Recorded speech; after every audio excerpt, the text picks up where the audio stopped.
Ananya please, अब नहीं, इस बार नहीं, और बर्दाश्त नहीं होता मुझसे। क्यों नहीं अर्जुन, देखो तुम मेरी मजबूरी समझो। मैंने उससे वादा किया है, भाड़ में यह तुम्हारा वादा। अर्जुन ये कौन सा वादा है? तुमने मुझसे पूछ के वादा किया था। अर्जुन तुम दुनिया के पहले इंसान हो जिसे अपने ही बच्चे से तकलीफ है, और तुम उसे दुनिया में आने से पहले ही मार रहे हो। एक बार हो गया, अब दोबारा किसी भी कीमत में मैं ऐसा नहीं होने दे सकती। अनन्या प्लीज़ मेरी बात को समझो। प्रिया बार बार मुझे ताने दे रही है। जब से उसे पता चला है कि तुम माँ बनने वाली हो, तो अर्जुन, जब तुम्हें इतना ही डर था कि अपनी बहन से, कि अपनी माँ से, तुमने शादी ही क्यों की मुझसे? शादी की तो बच्चा होना आम बात है। जब तुम्हें तुम्हारा खुद का बच्चा नहीं चाहिए तो क्यों की तुमने मुझसे शादी? मेरी ज़िंदगी बर्बाद हो साथ रहकर, तुम्हारी माँ बहन के चक्कर में पूरी ज़िंदगी घुट-घुट कर मर जाऊँगी, बार-बार दवाइयाँ खाते रहूँ। नहीं अर्जुन, अब नहीं हो गया, बहुत हो गया। अब मैं किसी भी कीमत पर कोई भी दवाई नहीं खाने वाली, नहीं मारने वाली मैं। अपने बच्चे को चाह उसके लिए मुझ पे ये घर परिवार तुम्हें तक छोड़ना पड़े। अनन्या पागल मत बनो, मैं तुमसे बहुत प्यार करता हूँ। मैं तुम्हारे बिना नहीं रह सकता। अगर तुम भी मुझे छोड़ के चली जाओगी तो मैं बिल्कुल ही अकेला रह जाऊँगा। ना तुम अकेले हो अर्जुन, तुम्हारे साथ तुम्हारी माँ है, तुम्हारी बहन है, उनकी ज़िम्मेदारियाँ हैं, रहो तुम उनके साथ। नहीं अनन्या, प्लीज़ प्लीज़ मेरी बात सुनो, समझो। चीख पड़ी अनन्या। अर्जुन तुम मुझे चले जाओ, मैं अभी तुम्हें तुम्हारी शक्ल नहीं देखना चाहती। प्लीज़ जाओ, जाओ यहाँ से, मुझे अकेला छोड़ दो। कहते हुए उसने अर्जुन को कमरे से बाहर निकाला, दरवाज़ा अंदर से बंद करके रोने लगी। उसे समझ ही नहीं आ रहा था कि आखिर अर्जुन को हो क्या गया है? ऐसे कैसे किसी के कहने पर वो अपने ही बच्चे को कोख में ख़त्म कर रहा है?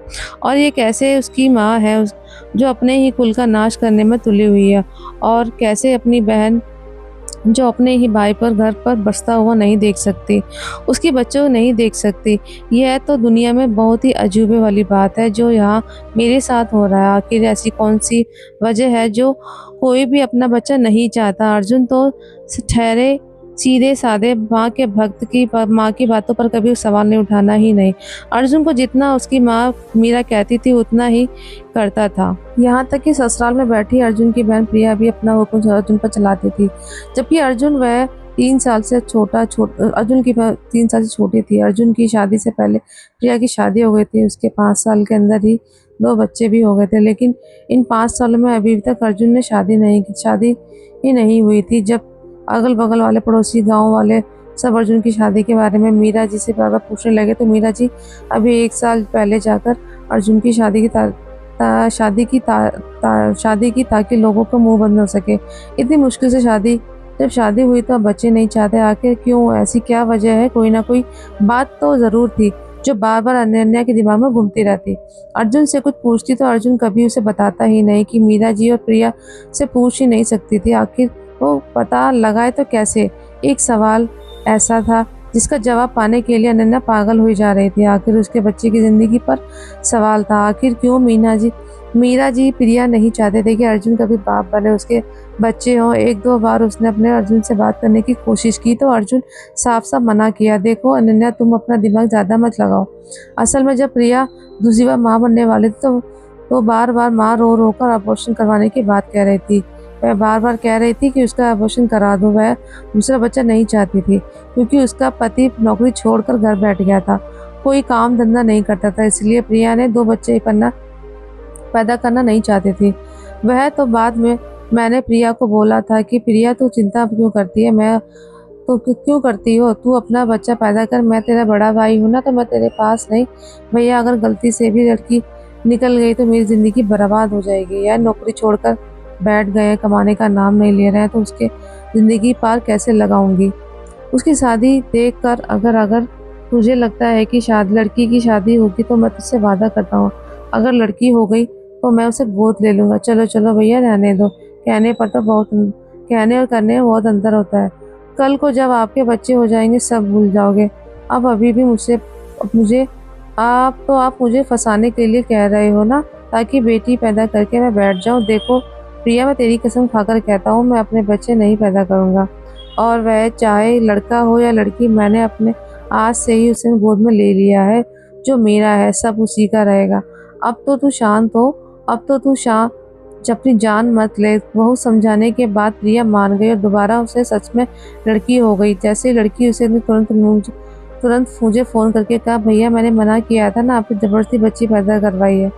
अब आप ही सँभालो, आज के बाद ये आपकी ज़िम्मेदारी है। अब से आपके माँ-बाप हों, आपने बोला था ना, मैं पहले मुझे सब शाद करूँगा, तो चिंता मत कर। जब तक शादी नहीं हुई थी तब तक तो ठीक था, लेकिन शादी के बाद प्रिया के मन में डर बैठ गया। बस इस बात को लेकर प्रिया बार-बार मुझे ताने देती है। इसीलिए मैं बच्चा पैदा नहीं करना चाहता। अगर सच में मेरा बच्चा हो गया तो उसके आगे उसके बच्चों की प्रिया के बच्चे की नहीं देख पाऊँगा। बस इतनी सी बात है। अगर तुम मुझे पाक समझ लो तो मेरा साथ दे दो। अर्जुन, मैं तुम्हें कभी किसी कीमत पर नहीं समझाना। यह कौन-सी बड़ी बात हो गई? ठीक है, तुम्हें पालना है, तुम उसके बच्चे भी पाल लो, लेकिन इसका मतलब ये तो नहीं कि तुम अपने बच्चे पैदा नहीं करोगे। खर्च ही देखने हैं तो तुम एक ही के क्यों, दोनों के देख लो। लेकिन यह कौन-सी बेवकूफ़ी है कि तुम अपने बच्चे ही पैदा नहीं करोगे। बस इतनी बात को लेकर रोज़ घर में बहस होती जा रही थी। जब से अनन्या माँ बनने वाली थी, जिस दिन से सबको पता चला कि अनन्या माँ बनने वाली है, उस दिन से लगभग रोज़ का ये हो गया था। अर्जुन के साथ-साथ मीरा भी जाने में अनन्या को दवाई खिलाने के चक्कर में पड़ी रहती थी। अर्जुन को जब समझ आता था अनन्या को, लेकिन मीरा जी का उसका कुछ समझ नहीं आता था। उन्हें क्या हो गया है? वह अपने ही पोते-पोते क्यों नहीं देखना चाहती थी कि बात अनन्या को एकदम नहीं लगता था कि उसे शक हो रहा था। ज़रूर बात कोई और, उतनी छोटी-सी बात के लिए कोई अपने पोते-पोती को क्यों मरवाना चाहेगा? अब अनन्या को पूरी बात जाननी थी। उसे पक्का विश्वास हो गया था कि कुछ और ही बात है। इसका पता लगाना उसके लिए सबसे ज़्यादा मीरा जी का आस-पास रहना पड़ेगा। अनन्या ने अपने बच्चे की खातिर एक बार फिर से खड़ी हुई दरवाज़ा खोलो बाहर निकल गई। अब वो ज़्यादा से ज़्यादा टाइम मीरा जी के आस-पास ही बिताने लगी। फ़िलहाल तो अर्जुन और अनन्या ने बातचीत बंद थी। 2-3 दिन बाद एक दिन जब अर्जुन ऑफिस जा रहे तो मीरा ने कहा, अर्जुन बेटा ज़रा फ़ोन से प्रिया को फ़ोन लगा दे, 2-3 दिन के बाद बात हो पाएगी। उससे मेरा रिचार्ज ख़त्म हो गया तो माँ मैं लेट हो रहा है, एक काम करता हूँ, मैं अपना फ़ोन आप ऑफिस जाकर रिचार्ज करा दूँगा, तब तक आप अपना अनन्या के फ़ोन से बात कर लो। अर्जुन चले गए। मीरा जी ने अनन्या के पास जाकर कहा, बहू ज़रा अपना फ़ोन तो लगा देना। अनन्या को फ़ोन लगा दिया उसने। मीरा जी से यही कर बात करेंगे, लेकिन वह फ़ोन तुरंत अपने कमरे में ले गई और बड़े ही धीरे-धीरे प्रिया से बात करने लगी। इधर अनन्या को बेचैनी होने लगी कि माँ बेटी की बातें सुन रही थी, लेकिन कैसे? अब वो जी के कमरे के बाहर ही नहीं जा सकती थी। अपना दिमाग दौड़ाने लगी। अनन्या आखिरकार उसके दिमाग में कुछ आता है और वह तुरंत ही मीरा के कमरे में जाकर कहती है, माँ जी एक मिनट फ़ोन दीजिएगा, लगता है मेरा नेट ऑन है। मीरा जी ने जैसे ही फ़ोन दिया, उसका नेट बंद करने के बहाने रिकॉर्डिंग ऑन करके मीरा जी को फ़ोन देकर चली गई। मीरा जी के स्मार्टफ़ोन के बारे में ज़्यादा कुछ नहीं पता था। ज़्यादातर वह बटन वाले फ़ोन को यूज़ करती थी, इसीलिए अनन्या की चालाकी तो वो समझ नहीं पाई और करीब 1 घंटे तक फ़ोन पर बात होती रही। इधर अनन्या टीवी खोलकर बैठी थी, लेकिन उसका टीवी में ध्यान ज़रा सा भी नहीं लग रहा था। वह बार-बार माँ जी के कमरे को देखती और कब माँ जी बाहर निकले और उसके फ़ोन हाथ में आए। थोड़ी देर बाद जैसे ही प्रिया बाहर आती तो अनन्या फ़ोन लेकर अपने कमरे में जाते। सारी रिकॉर्डिंग ऑन करके जैसे ही उसने सुनी, उसके होश उड़ जाते। हैरान हो गई थी कि अनन्या फ़ोन पर मीरा जी की से कह रही थी, अरे बेटा, अब तुझे क्या ही बताऊँ, 3 दिन से अर्जुन पीछे पड़ा है, उसे दवाई खा ले। लेकिन वह दवाई खाने को तैयार ही नहीं है। पिछली बार उसे कुछ समझ नहीं आया, उसने दवाई खा ली थी, लेकिन इस बार लगता है कुछ और भनक पड़ गई है। यह क्या हो गया? बिल्कुल ही दवाई खाने को तैयार नहीं, तो अब मैं बार-बार बोलकर खराब नहीं बनना। भाई, गाँव की औरतें भी आती रहती हैं, सबसे बात करती हैं। अब अगर सबको बता देगा मेरे बारे में तो फिर समाज में मेरी बेइज्जती होगी। इसीलिए मैं बार-बार अर्जुन से बोल रही हूँ कि वह भी अपनी पूरी कोशिश कर रहा है, लेकिन जाने नौटंकीबाज को क्या हो गया, बिल्कुल ही दवा खाने को तैयार नहीं है। माँ, ऐसे कैसे बात कर रही हो? आप कैसे नहीं खाएँगे? आप लोग ज़बरदस्ती करो उसे, अगर उसे दवाई नहीं खाई और धीरे-धीरे टाइम ऊपर हो गया तो अबॉर्शन भी नहीं होगा। फिर बच्चा करवा लेना छोड़ देना, सब कुछ आपके हाथ में है। उसके नाम और उसके बेटे के नाम करवाना चाहते हैं। अगर मुझे से कुछ सब कुछ उसके नाम पर ही करना हो तो इतने पापड़ थोड़ी बेलती। क्या 1 साल से उसको पाल-पोस कर बड़ा कर रही हूँ इसी दिन के लिए? सब कुछ उसके नाम पर है कि ये तू चिंता मत कर, फिलहाल मैं कुछ करती हूँ। माँ आपसे कुछ नहीं होगा, आप भैया से बोलिए।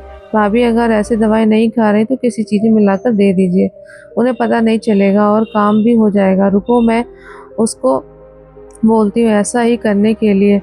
चल मैं बाद में बात करती हूँ। आज अर्जुन वह मेरा फ़ोन का रिचार्ज करा दे, फिर मैं कल तुझे फ़ोन करके बताती हूँ। माँ बेटी की बात सुनकर अनन्या पागल हो गई थी। पहेली तो सुलझाने की बजाय और भी उलझती जा रही थी। एक के बाद एक सवाल तैयार हो रहे थे और जवाब किसी के पास नहीं था। लेकिन इतना तो तय हो गया था कि अनन्या किसी के हाथ से इस घर को पानी तक नहीं पी सकती है, क्योंकि अब उसे किसी के ऊपर भरोसा नहीं था। जैसे-तैसे अनन्या अगले दिन का इंतज़ार करने लगी। शाम को जब अर्जुन घर आता तो मीरा जी अर्जुन को अपने हाथ से चाय बनाकर देती और अर्जुन से कहती, बेटा इसमें दवाई डालकर अनन्या को पिला दूँ। जब वह कड़वाहट के बारे में पूछेगी तो बता देना चाय की पत्ती इस बार बदल कर लाई है। इसका स्वाद ऐसा ही है। अर्जुन जैसे ही चाय लेकर अनन्या के पास गया तो अनन्या को समझ जाती है कि इससे पहले कि कभी कभी भी मीरा जी को उसकी चाय बनाकर नहीं दी। अगर उसे ने फ़ोन पर सारी बातें नहीं सुनी तो शायद वह चाय पी जाती। लेकिन भगवान का शुक्र था, उसने सारी बातें सुन ली और वो चाय उठाकर अर्जुन के सामने तुरंत फेंक दी और चीखते हुए कहती है, अर्जुन तुम्हारी कोई भी चाल मेरे आगे नहीं चलेगी। मुझे पता है इस चाय में तुमने दवाई डाली है। ना निकल जाओ तुम मेरे कमरे से। तुम मेरी आँखों के सामने भी मत आना। तुम भी आते हो अपने बच्चे को मारने का प्लान करके ही आते हो, कहते हो दोबारा फिर से वो अपने कमरे में कमरे के अंदर बंद कर लेती है। वो जानबूझकर अर्जुन से दूर रहती है। रात को भी उसे कमरे में नहीं आने देती। अब इस घर में उसके किसी पर भरोसा नहीं रहा। अगले दिन अर्जुन ऑफिस चले जाने के बाद अनन्या कमरे से बाहर निकलती है। सबसे पहले मीरा जी का फ़ोन साइलेंट पर करके उसे छुपा देती है। उसे पता था कि अर्जुन के जाने के बाद मीरा जी या तो अपनी बेटी से बात करेंगी या बेटी का फ़ोन आएगा।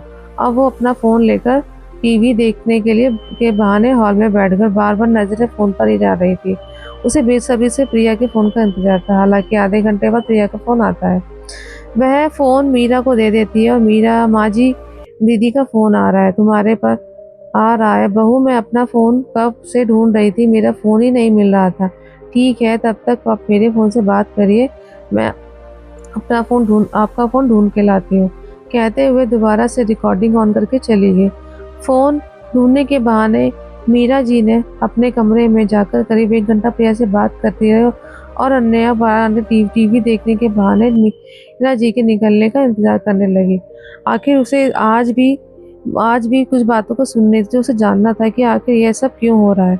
आज बात कुछ ज़्यादा ही लंबी हो गई थी। जैसे-जैसे बातें लंबी होती गई, वैसे-वैसे अनन्या का दिल की धड़कनें भी बढ़ती गई। आखिर मीरा जी बाहर निकली और अनन्या से कहती, बहू मेरा फ़ोन मिला? हाँ माँ जी, आपका फ़ोन सोफ़े के नीचे पड़ गिर गया था, इसीलिए इसका कोई बटन दब नहीं रहा था, जिससे मेरा फ़ोन साइलेंट हो गया। अब फ़ोन सही कर दिया है, कहते हुए मीरा जी को फ़ोन पकड़ा दिया और अपना फ़ोन लेकर भागती हुई कमरे में गई। इस बार उसने जैसे ही रिकॉर्डिंग ऑन करी, सामने से प्रिया अपनी माँ से गुस्सा हो रही थी। माँ क्या कर रही हो? बिल्कुल ही अकल नहीं है। ऐसे कैसे बेचारी बन पड़ी हो, जो 4 दिन की आई हुई आप दोनों पर भारी पड़ी जा रही है। आप लोगों से एक लड़की भी नहीं सँभाली जा रही है, एक दवाई भी नहीं पिला रहे हो।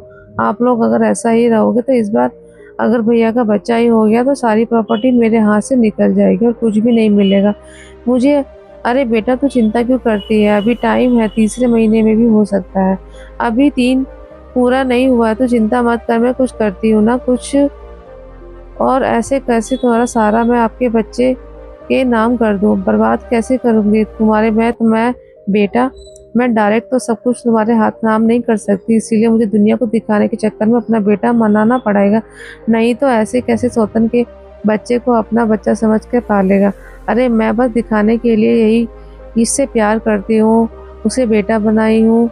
मैं उससे उनकी दुनिया शादी करवाना नहीं चाहती थी, लेकिन गाँव के समाज में चैन से रहने नहीं देता। इतना पीछे पड़ गया कि मुझे मजबूरी से उसकी शादी करनी पड़ी। शादी हो गई, लेकिन अब बच्चा तो नहीं पैदा करने दूँगी। इस बार यह बच्चा गिर जाए तो मैं अर्जुन को खुद बहकाकर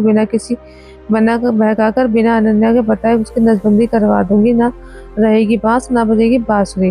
बाँसुरी देखते हुए ही अनन्या कितना उछल-कूद करती है, फिर मजबूरी में उसे तुम्हारे बच्चे को गोद लेना ही पड़ेगा। और जब वह तुम्हारा बच्चा ने तो गोद ले लिया तो सारी जायदाद तुम्हारे ही बच्चे की होगी ना बेटा, ये सब कुछ तो मैं तुम्हारे लिए ही कर रही हूँ ना। देख लो माँ, ऐसा ना हो कि कुछ सब कुछ हाथ से निकल जाए। अरे कुछ नहीं होगा, चिंता मत कर, मैंने सोच लिया। फिलहाल तुम फ़ोन रखो और बाद में फ़ोन करती हूँ। इस बार फ़ोन कट गया जाता है, लेकिन पूरी रिकॉर्डिंग सुनने के बाद अन्ना कहीं न कहीं से अपने सवालों का जवाब मिल गया। लेकिन कुछ सवाल अभी भी अधूरे थे। सौतन का बेटा ये बातें बार-बार अन्ना के कानों में गूंज रही थी। अब उसे अर्जुन का बेसब्री से इंतज़ार था। शाम को जैसे अर्जुन आता तो अनन्या उसका हाथ कमरे में पकड़कर तुरंत कमरे में ले जाती है। अंदर से दरवाज़ा बंद करके अपने सर पर हाथ रखकर अर्जुन से कहती है, अर्जुन आप चाहते हो ना कि मैं बच्चा गिरा दूँ तो मैं बिल्कुल गिरा दूँगी। लेकिन आपको अभी भी मेरे सवालों का जवाब देना पड़ेगा। हाँ, बोलो क्या पूछना है? तुम्हें अर्जुन सच-सच बताइए, माँ जी आपकी सगी माँ है या नहीं? अनन्या, माँ मेरी सगी माँ नहीं है, लेकिन सगी माँ से बढ़कर प्यार करती हैं। जब मैं 1 साल का था तब मेरी माँ बीमार होकर चल बसी। तब इन्होंने ही मुझे पाल-पोस कर बड़ा किया। मुझे कभी भी माँ की कमी महसूस नहीं होने दी, लेकिन मेरे नसीब में माँ-बाप में से दोनों में से एक किसी का प्यार लिखा था। इसीलिए जैसे ही प्रिया हुई वह 6 महीने बाद तभी उसके पापा गुज़र गए। तब से माँ अकेले ही हम दोनों को पाल रही है। इतना बड़ा धोखा देखकर अर्जुन अपने आप को मुझे बताई क्यों नहीं, लेकिन यह सारी बात अन्ना के सामने ही हो गई थी। वह समझ गई थी आखिर मीरा जी क्या चाहती थी। अर्जुन का बच्चा हो, क्योंकि प्रॉपर्टी उनकी नज़र उसकी पूरी प्रॉपर्टी पर है, जो वह अपनी बेटी के नाम करना चाहती थी। अर्जुन के दिखावे के लिए समाज की नज़रों से अपना नाम अपना बेटा मानती थी, लेकिन असल में अर्जुन के हित का कभी नहीं चाहती थी। उनका दूसरा बेटा हो ही नहीं पाया, इसीलिए ले देकर उनकी बेटी प्रिया ही थी, जो सारी प्रॉपर्टी प्रिया के नाम करना चाहती थी। सीधे तरीके से करती तो समाज वाले बातें सुननी पड़ती, समाज के नज़रों से गलत साबित हो जाती। इसीलिए इतनी बड़ी साजिश करके सारा कुछ प्रिया के नाम करना चाहते थे। इतनी बड़ी प्लानिंग की समाज की नज़रों से सारी प्रॉपर्टी अर्जुन के नाम करके एक अच्छी माँ होने का खिताब भी पा जाए, और अर्जुन का बच्चा ना पैदा करके बेटी का बच्चा गोद दिलवाकर सारी प्रॉपर्टी नाम करवा दे, जिससे सारी प्रॉपर्टी उनकी बेटी के पास चली जाए। और यह तो बात कहीं की हो गई ना, सांप भी मर जाए और लाठी भी ना टूटे। इतना बड़ा धोखा देखकर अर्जुन बेचारा ठहका सीधा साधा वह दोनों माँ बाप ठीक है बातों को समझ नहीं पाया था, लेकिन अब उसे सब कुछ समझ में आया। अनन्या के सामने साफ था। उसे अर्जुन से कहा, अर्जुन मैं आपको कुछ सुनाना चाहती हूँ, एक बार आप सारा कुछ सुन लो, उसके बाद जो कहोगे वैसा ही होगा, मैं करने को तैयार हूँ। कहते हुए मैंने सारी रिकॉर्डिंग अर्जुन को सुना दी। अर्जुन ने और जब सच का पता चला तो उसके कानों पर विश्वास नहीं हो रहा था। उसने जैसे ही कुछ सुना तो उसे झूठ लगा कि पागल हो गया था, क्योंकि वह मीरा जी को अपनी सगी माँ मानता था। मीरा जी उसके साथ इतना बड़ा विश्वासघात कर सकते हैं। रिकॉर्डिंग सुनने के बाद अर्जुन के चेहरे पर अलग ही भाव दिखने लगे। गुस्से से वह पागल हो जा रहा था। आज पहली बार अनन्या ने अर्जुन को ऐसा रूप देखा। अर्जुन अनन्या का हाथ पकड़ा और फ़ोन पर रिकॉर्डिंग लेकर मीरा जी के पास जाता है और सारी रिकॉर्डिंग ऑन करके मीरा जी के आगे रख देता है। सारा सब सुनने के बाद मीरा जी के फ़ोन के काटो तो नाखून नहीं था, ऐसा लगता है जैसे धरती फट गई हो और यही कि उसमें से समा गई हो। सब उनकी हालत देखने लायक थी। फिलहाल अर्जुन ने उनसे ज़्यादा बात नहीं की, लेकिन इतना ज़रूर कहा, माँ अगर आपकी नज़रों में मैं सौतेला ही था तो आपने उसी समय मेरा गला क्यों नहीं घोंटती? जितना तकलीफ़ हो रही थी, उतनी तकलीफ़ तो सिर्फ उस समय नहीं थी जब मैं आपको दिल से माँ मानता था। अब आप मेरे साथ इतना बड़ा धोखा कर रही हैं। माँ अगर आप प्रॉपर्टी की ही चाहती थी तो आप मुझसे ले लेती, मैं कौन-सी प्रॉपर्टी माँगती? लेकिन नहीं, आपको तो दुनिया के सामने अच्छी बनना था। सच कहते हैं लोग, अपनी माँ माँ ही होती है और सौतेली माँ ही होती है। आखिरकार दिखाई दिया ना आपने अपना सौतेलापन। आपको ये प्रॉपर्टी चाहिए ना, इसके लिए मैं अपने बच्चे को मारने को उतारा था। मेरे ही हाथों मेरे बच्चे को मरवा रही थी। इस तुच्छ सी प्रॉपर्टी के चक्कर में आपने मेरा नाश करवा दिया। और रही मैं कुछ और सोच बैठा। आपकी माँ आपकी हाँ में हाँ मिला रहा था, लेकिन अब नहीं, अब और नहीं। मुझे यहाँ रहने के आपके साथ घिन आ रही है। आपकी सोच से आपके साथ साए में रहकर इस घर में अभी से अभी मैं छोड़ रहा हूँ। आपको यह प्रॉपर्टी आपकी मुबारक हो, बेटी को मुबारक हो। के बाद दोनों के लिए आप दोनों मेरे लिए मर गए। कहते हुए अनन्या अर्जुन को छोड़कर चले जाते हैं। आपने एक नई दुनिया अनन्या खुशी से अब इस बार दुनिया में ऐसा कोई नहीं जहाँ उसके बच्चे की जान के पीछे पड़ा हो। वह अपनी छोटी सी दुनिया में खुश रहते। और घर छोड़ने के 7 महीने बाद ही अनन्या की गोद में एक प्यारा सा मासूम सा छोटा सा अर्जुन खेल रहा था। दोस्तों, यह कहानी पूरी तरह काल्पनिक है। कृपया इसे वास्तविकता से ना जोड़ें। अगर आप अपनी मनपसंद कहानी सुनना चाहते हैं तो कृपया करके हमें कमेंट करके बताएं। हम उस पर अपनी कहानी बनाने की पूरी कोशिश करेंगे। उम्मीद है आपको ये कहानी पसंद आई होगी। अगर कहानी पसंद आई तो लाइक करें, शेयर करें, चैनल को सब्सक्राइब करें और कमेंट करके ज़रूर बताइए ये कहानी कैसी लगी। Please subscribe.